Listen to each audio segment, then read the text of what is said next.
Chelsea owners Todd Boehly and Mark Walter are supposedly looking to sell their shares in Chelsea FC. And while the narrative seems to be pointing towards what we all knew about there being trouble in paradise with Clearlake and Todd Boehly's consortium not exactly getting on at all points, the real reason seems to be a little bit more involved than that. Welcome, Blue Believers, to another episode of the Stamford Sync, where we are syncing up with everything Chelsea FC. And today, that means not really much in the way of football stuff, to be honest. I did a football-related video earlier with transfers and stuff, so go and check that one out if you hadn't already. But tonight, in fact, we're just going to be looking at what's going on with the ownership and the money that will be exchanging hands. So without further ado, let's check out what's going on with Todd Boehly, Mark Walter, Clearlake Capital in the world of Chelsea today. Right, so this is all a little bit wild, man, I'm not going to lie, and it starts with this here. Pice posted this: major breaking. Todd Boehly and Mark Walter are in talks to sell their Chelsea ownership shares to Clearlake Capital. So, as of right now, Clearlake Capital, as a consortium, owns 61.8% of Chelsea and all of its myriad holding companies. It's all a bit wild. I'll try not to get too tacky with it. But Todd Boehly and Mark Walter and their side of the consortium own about 13% each, right? So Clearlake Capital's investment ultimately is looking to go up to about 87%. The ownership is going to go up to about 87%. And there's one guy, can't remember his name, but there's one other kind of separate investor who owns about 12-13%, but obviously he's not going to get much say now, is he? Because he's got such a tiny part. So the story of the consortium so far has been a bit of a strange one, to be completely honest, because at the time when we were bought out, everyone was calling us Todd Boehly's Chelsea. He was the face of it all, right? He did lots of interviews, he did lots of public stuff, he appointed himself the sporting director and went out and did things like buy in Raheem Sterling and Kalidou Koulibaly and Marc Cucurella. He literally came out and said, when people were asking him about why are you signing these players, and he was talking about Cucurella, and he said, yeah, well, if the biggest club in the country, or the most successful club in the country, in Man City, are targeting Cucurella, to go for that guy. So he wasn't exactly using a very widespread scouting network at the time to make all of these signings, was he? It was a bit crazy. But the Todd Boehly era at the very beginning was one of those where it was like, compared to what we've seen it change into from Clearlake, it seemed that he, at the very least, had sporting success at the forefront of it all, right? He was like, I want to build a team, and he was bringing in experience, and he wanted to build a team that was a mix of youth and experience and try to get sporting success off the bat.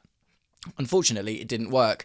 And Todd Boehly, within kind of the first season, really, but maybe into the second season, started appearing less and less, right? We started seeing a lot less of Todd Boehly, and we started seeing a lot more of Bedad Eghbali, who I now call Bedaddy Eghbali, because he's flying all over the place to get all these deals done.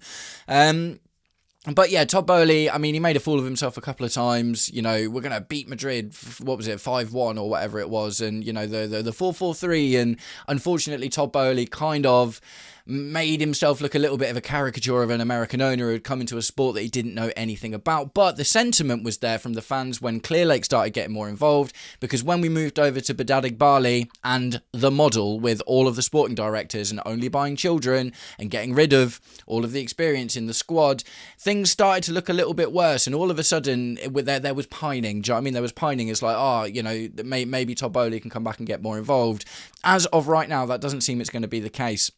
Mark Walter is an interesting study because he is not really seen, heard or talked about from the Chelsea perspective at all. I've been covering Chelsea for 15 months now, and whenever we're talking about the owners, it's pretty much always Bedad Eghbali and Todd Boehly. Mark Walter and the other guy who I can't remember his name, they have kind of just been not silent, well, maybe silent partners. They're not coming out and saying anything in public about it all, do you know what I mean?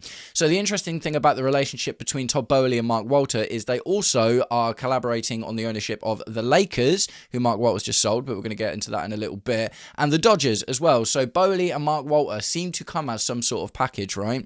So Chelsea Dodgers also posted this via the Financial Times. Since buying Chelsea, Boehly and Walter's side of the consortium has clashed with Clearlake over strategy. Talks have come after years of on and off negotiations between the two sides, but that was not yet certain that a deal would be struck. So what's interesting here is this is kind of where, as I'm seeing right now, and this is not long after the news has come out, but this is where the narrative seems to be shifting towards in terms of why this is happening. We know there's been a lot of talks about the civil war inside, right? It came out kind of in the middle of last season, didn't it? When everything was going really bad, Eghbali and Todd Boehly can't be in the same room together. The relationship has become fractured. Todd Boehly faded more and more and more into the background, and Boehly and his sporting directors started to take everything over. And there was a moment where it was very much like Todd Boehly had come out and said that he wanted to see if he could find another consortium to buy out Clear Lake Capital, but Clear Lake Capital were also indicating at the time that they would like to buy out Todd Boehly. And we just didn't hear anything about it for a while. And, you know, because especially, like, obviously it was all in the air while everything was going bad. But since the signing of Xabi Alonso, what looks to be a relatively successful window and a lot of positivity around the club, all of that faded into the background. So, the narrative at the moment, like I say, seems to be mostly falling towards, oh, it's because they're falling out and we knew this was coming in that respect. And albeit that is true, that I do not think that is the actual reason that this has come. Now, that's the last tweet I'm going to get into. So, before we get into that, I'm just going to put this one up. Pies posted this via Matt Law. A deal for Boehly and Walter to sell their stakes to Clear Lake would value Chelsea FC at more than $5 billion. So, another interesting thing about this whole thing here is they bought Chelsea for $4 billion. And after 4 years, lots and lots and lots of money spent, a minor amount of success, I would guess you'd have to argue, in the Conference League and the Club World Cup, and finishing in the Champions League once in those 4 years, has somehow seen Chelsea raise its value to $5 billion. So whatever they've done, now the thing is, they can't just choose arbitrary numbers in this sale. And it's the same with players, right? These kind of really big financial deals, they won't be allowed to just say, oh yeah, well, it's worth $5 billion now, so I want this much to get out. Like, it doesn't work like that. The company, the club, has to be valued fairly. So Chelsea's value has risen at the end of the day to $5 billion, despite everything that we've been through, despite everything that's gone crazy and changed. The value of the club has gone up, so that's not necessarily a negative thing in itself. But the last thing I want to talk about is why I think this is actually happening, right? And look, before I get any further, subscribe to the channel if you haven't already. You give us a like and whatnot. This is probably going to be quite a short video today, so I'm going to leave the normal cut with the whatever's out, and we're just going to get straight on with it. So, I want to talk a little bit about Mark Walter, because I'd seen this a couple of days ago, maybe last week or something, and The Athletic posted this 3 hours ago, and this was literally before the news broke about them selling Walter and Todd Boehly looking to sell their shares.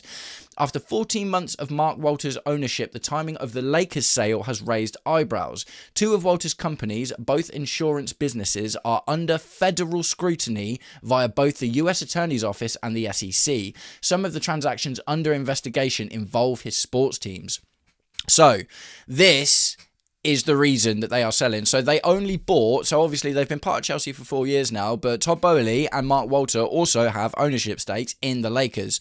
I'm not going to lie to you, I'm not big on American sports. That's basketball, isn't it? Yeah, it's basketball. And obviously we know about Todd Boehly and the Dodgers as well, which is a baseball team. So they are kind of in this thing together, but Mark Walter is under federal investigation for fraud, and what it all comes down to is these loans that he's taken out, essentially. So after only 14 months of ownership, Mark Walter quite recently has sold the Lakers, and now Todd Boehly is obviously the face of it all, but him and Mark Walter are also looking at selling their shares in Chelsea. So from the very brief amount of research that I've done, essentially it looks like Mark Walter is dropping assets quickly in order to restructure the payments and kind of justify where these loans are coming from or whatever it is. It's quite complicated to the fact that I haven't understood it completely, but it doesn't seem to be just, Todd Boehly and Boehly don't like each other. It seems to be more tied towards Mark Walter, because the same thing has just happened with the Lakers, and Todd Boehly was involved in that as well. So whether Todd Boehly wants to sell his part in the club or not, I don't know. The thing is, he stuck around for quite a long time despite things being difficult, and there was talks about him trying to get a consortium together to buy out Clear Lake, which would have been a huge amount of money, especially at $5 billion now. 60% of $5 billion, what's that? That's like $3 billion. Do you know what I mean? Or just over $3 billion. He'd have had to have raised, and Clear Lake would have had to accept it in the first place. But what it looks like from the extraneous news to do with Mark Walter and his other enterprises that aren't particularly going well is that he's just sold the Lakers, and now he's looking to sell Chelsea because he needs to raise funds to essentially dig his way out of the hole that he's kind of dug himself in America with the fraud investigation. So look, basically what I'm saying in a nutshell is, regardless of that, yes, there is, for a long time we have been talking about Todd Boehly, Boehly falling out, this, that and the other. That doesn't seem to be the thing that has triggered him, Todd Boehly looking to sell his shares. By the looks of it, like I say, it seems like Mark Walter and Todd Boehly come as a bit of a package, and Mark Walter is under federal investigation in the US. So let's have a little chat about what that actually means for Chelsea and the ramifications of a fully Clearlake owned club.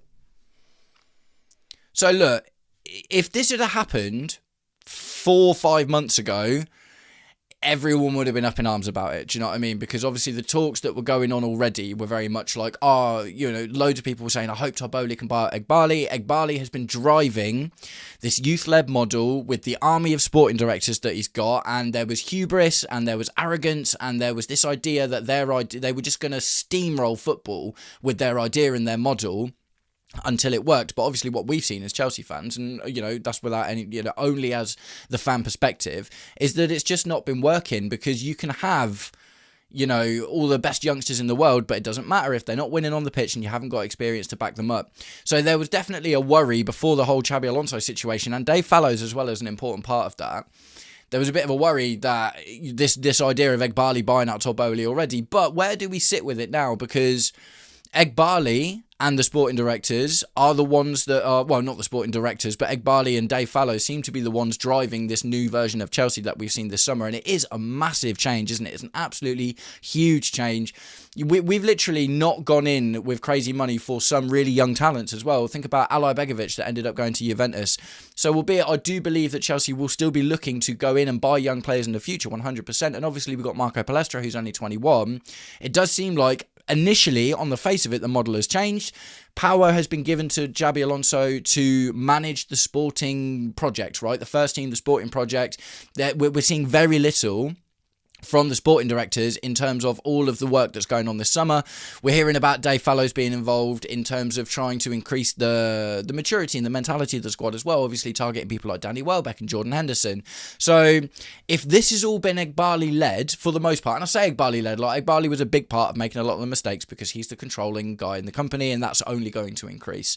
But at the same time, if he's shown that he's able to look at the results and the situation and be like, do you know what, this isn't working, we need to change things, how do we feel about it now? I haven't really thought much about Todd Boehly for a while, to be completely honest. And look, I didn't mind Todd Boehly as an owner, and there was a time where he seemed like a better option purely because, at least when he came in, he would, albeit the signings were bad, buying Koulibaly and Sterling weren't bad ideas, they were bad signings, and I think there's two different things in there. But how do we feel about it now? Because look, if we're successful on the pitch with Xabi Alonso, you would have thought that this new version of the model will be leaned into. The worry is if we're not successful, then do they scrap it all and go back to their original model or whatever it is? Do you know what I mean? Because the other problems we've seen as well is like Boehly giving pay rises to the sporting directors, but not Enzo Maresca, who obviously did the job to win the trophies and stuff. Do you know what I mean? So guys, I just want to know where you sit, because where I sit at the moment, I like the look of the project right now from the sporting side of it. I like the look at the first team. We've still got a lot of players to shift, but I like the fact that we're not just bringing in loads of kids. We've got a manager with winning experience. Dave Fallows has been given an increased role. We're seeing a lot less of the likes of Paul Winstanley and Lawrence Stewart and all of these million other, Joe Shields and all these million other guys making all the decisions and stuff. Ultimately, going into the season, what we want to see as well, I guess, is less involvement from the sporting directors and the ownership in the sporting decisions. Stuff like, I always thought it was ridiculous, to be honest, but everyone was like, but Alec Boehly's picking the team. It's like, well, he's not, but there was definitely some kind of idea to say that potentially it was like, play this guy because we need to sell him, or play this guy because we spent so much money on him. Do you know what I mean?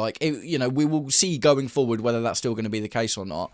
But at the moment, where I am is I don't really care about who owns the club as long as the club is successful at the end of the day. So the club wasn't successful, and up until the beginning of the summer when we appointed Xabi Alonso after Liam Rosenior, it was like, what's going to happen after another year of this, man? Do you know what I mean? It's like, you know, because the fandom was getting toxic at the end of the day, that, you know, the protests were starting to happen. Things were not looking rosy at all. They were looking really, really rough. But where we are now, there seems to be light and hope. And like I say, we're being led forward by a manager that unanimously we're kind of all okay with. I know that there's some questions about the, you know, some people are always going to disagree with the signings at the end of the day, but not like we have been. Do you know what I mean? I think some people would like to say, let's get a new goalkeeper, or some people would like to say, why are we even thinking about selling Enzo Fernandez? But these are normal fan differences compared to what we were seeing before, where it was like, why are we spending 50 mil on Jamie Gittins and 40 mil on Alejandro Garnacho and 20 mil on Amari Kellyman and stuff like that? So I feel like already the feeling has changed so much in the last couple of months with the club that if it carries on this way, I'm not like, get Boehly out. It's like, if Chelsea are successful on the pitch, I'm like, yeah, wicked, cool. But, you know, do you think that the Todd Boehly thing changes anything really? Because we have been very Boehly led for a little while already. So that's kind of the size of it. Like I say, this is kind of a financial, political video almost, but the crux of it is, I don't think the reason that Mark Walter and Todd Boehly are looking to sell their shares is because of the fractious relationship between the two sides of the consortium, the two sides of the ownership. I genuinely believe that it looks like it's all because, and there's precedent, right? Because Mark Walter is also selling his shares in the Lakers after only 14 months of ownership. So this guy's in hot water in America, man, essentially, and now he looks like he needs to do something about it.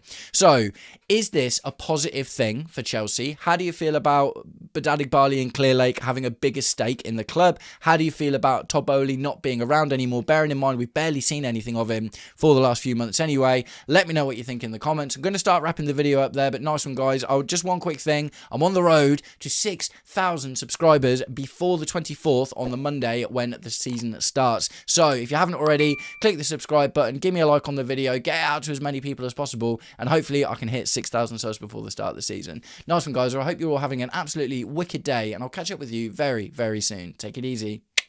Peace.